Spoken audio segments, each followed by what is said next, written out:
you're experiencing lag spikes while playing Baldur's Gate 3, there are several steps you can take to improve your gaming experience. Follow this guide to optimize your performance. Step 1. Adjust graphics settings. Lower the graphics settings in the game menu. Reducing options such as texture quality, shadows, and anti-aliasing can help improve frame rates and reduce lag. Step 2. Update drivers. Make sure your graphics card drivers are up to date.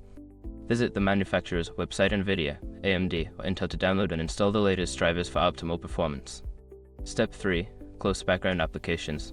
Before launching the game, close any unnecessary applications running in the background. This frees up system resources and can help reduce lag spikes during gameplay. Step 4. Optimize game files. Verify the integrity of the game files through your game launcher, Steam, GOG, etc. This process checks for any corrupted files and replaces them, which can improve performance. Step 5. Adjust power settings.